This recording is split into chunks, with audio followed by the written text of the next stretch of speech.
Assalamualaikum warahmatullahi wabarakatuh. Selamat pagi anak-anak. Pada pagi hari ini kita akan belajar bersama di tema 1, Selamatkan makhluk hidup. Subtema 1, Tumbuhan sahabatku. Pembelajaran ketiga. Coba perhatikan, padi, umbi-umbian, sayuran, dan buah-buahan yang kamu makan membuat tubuhmu sehat. Selain itu, kamu akan memiliki cukup energi untuk melakukan aktivitas. Akan tetapi, makanan yang kamu makan saja tidak cukup. Kamu perlu berolahraga untuk membuat badanmu sehat dan kuat. Nah, anak-anak, di sini ada sebuah permainan atau olahraga untuk melatih kekuatan tubuh. Nah, namanya adalah ambil benderanya. Begini cara mainnya. Bagilah siswa menjadi 2 kelompok. Masing-masing kelompok menempati lapangan dan berdiri di area yang telah ditentukan. Setiap kelompok menancapkan bendera di areanya dan menjaganya jangan sampai diambil lawan. Saat peluit ditiup, seluruh anggota bergerak ke arah bendera lawan untuk mengambil bendera. Anggota yang berada di daerah lawan berlari menghindari lawan. Apabila sampai tersentuh, maka yang bersangkutan harus keluar lapangan. Wasit meniup peluit, meminta seluruh pemain kembali ke tempat masing-masing. Setelah semua siap kembali, wasit meniup peluit sebagai tanda bahwa permainan dimulai. Begitu seterusnya. Permainan berlangsung sekitar 15 menit. Kelompok yang menang adalah mereka yang berhasil mengambil bendera lawan. Begitu anak-anak cara bermainnya ya. Saat bermain kamu harus memiliki keterampilan berlari anak-anak. Perhatikan sikap tubuh ketika berlari. Berikut ini. Nah, di sini ada gambar bagaimana sikap tubuh saat berlari. Yang pertama, kepala harus tegak, tangan agak menggenggam, lengan di samping badan membentuk sudut 90 derajat, ujung kaki menghadap ke depan. Telapak kaki jatuh pada tumit, bukan pada ujung kaki.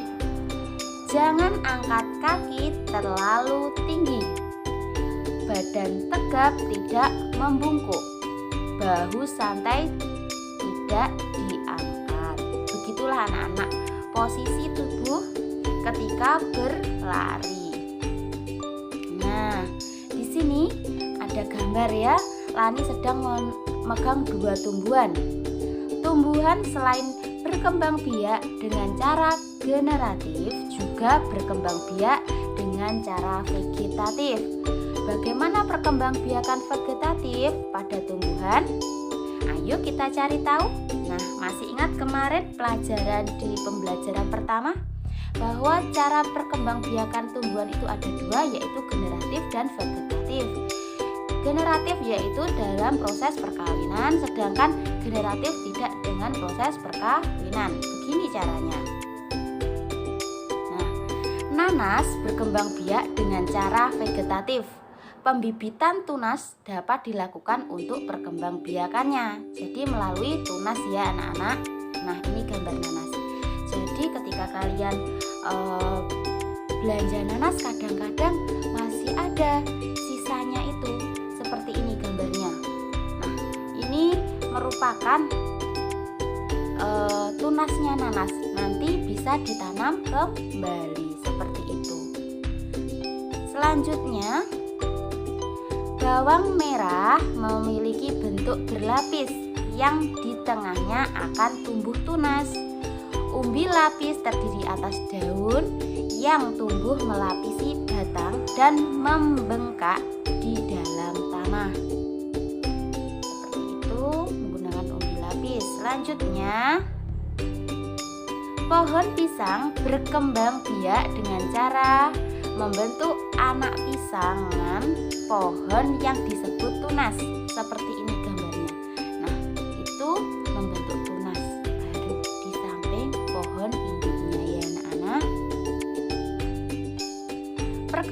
Perkembangbiakan secara vegetatif adalah cara berkembang biak suatu makhluk hidup yang terjadi tanpa melalui perkawinan. Ingat-ingat, yaitu perkembangbiakan suatu makhluk hidup yang terjadi tanpa melalui perkawinan. Makhluk hidup baru tumbuh berasal dari induknya. Nah, vegetatif sendiri dibagi menjadi dua anak-anak, vegetatif alami dan vegetatif buatan. Nah, ini perkembangbiakan vegetatif alami pada tumbuhan. Yang pertama, tunas. Itu contohnya ya, tunas batang pada pisang. Kemudian spora atau sporangium pada tumbuhan lumut. Kemudian yang ketiga ada akar tinggal atau rizoma. Akar tinggal atau rizom pada lengkuas. Kemudian ada geragi atau stalon, yaitu pada rumput teki.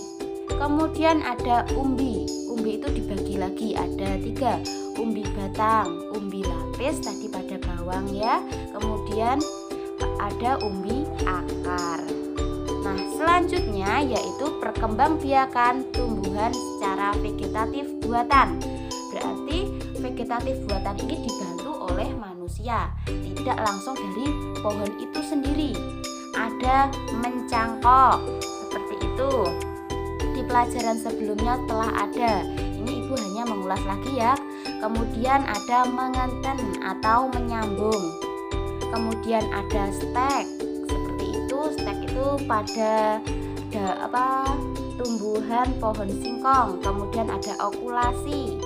Kemudian ada merunduk. Nah, itulah anak-anak perkembangbiakan tumbuhan secara vegetatif alami, yaitu oleh tumbuhan itu sendiri, dan vegetatif buatan yang dibantu oleh manusia. Nah, tumbuhan sumber kehidupan. Judul bacaannya adalah tumbuhan sumber kehidupan. Indonesia adalah negara kepulauan yang terletak di garis khatulistiwa. Indonesia memiliki dataran tinggi, dataran rendah, dan perairan. Dataran rendah adalah daratan yang memiliki ketinggian 0 sampai 200 meter di atas permukaan laut. Hampir semua ibu kota provinsi di Indonesia terletak di dataran rendah.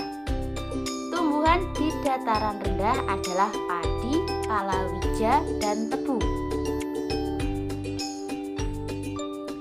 Wilayah pantai termasuk dataran rendah. Indonesia memiliki banyak pantai karena negara kita terdiri atas ribuan pulau. Tumbuhan di wilayah pantai adalah kelapa, bakau, dan ganggang. Dataran tinggi adalah daratan luas dengan ketinggian lebih dari 200 meter di atas permukaan laut. Beberapa dataran tinggi di Indonesia adalah dataran tinggi Dieng, ada di Jawa Tengah, dataran tinggi Malang, dataran tinggi Tengger yang berada di Jawa Timur, dataran tinggi Alas ada di Aceh, dan dataran tinggi Bone berada di Sulawesi Selatan.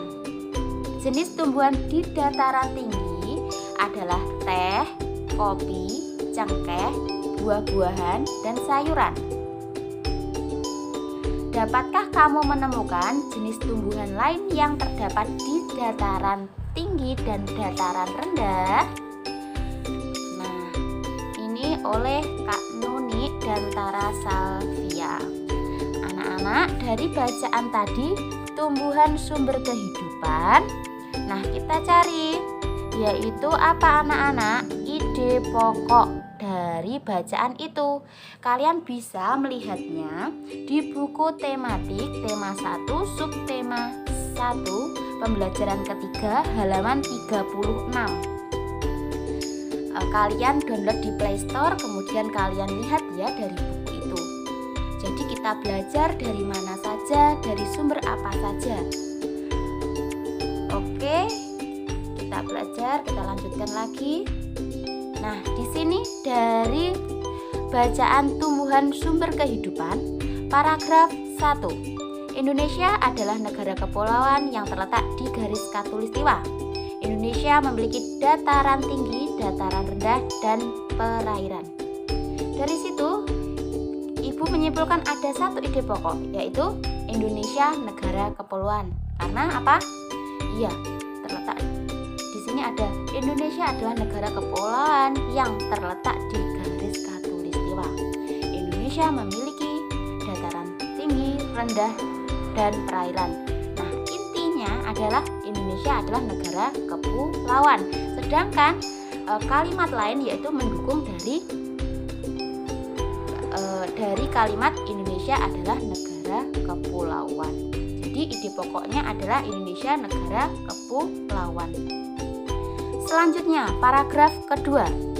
Dataran rendah adalah daratan yang memiliki ketinggian 0 sampai 200 meter di atas permukaan laut. Hampir semua ibu kota provinsi di Indonesia terletak di dataran rendah. Tumbuhan di dataran rendah adalah padi, palawija, dan tebu.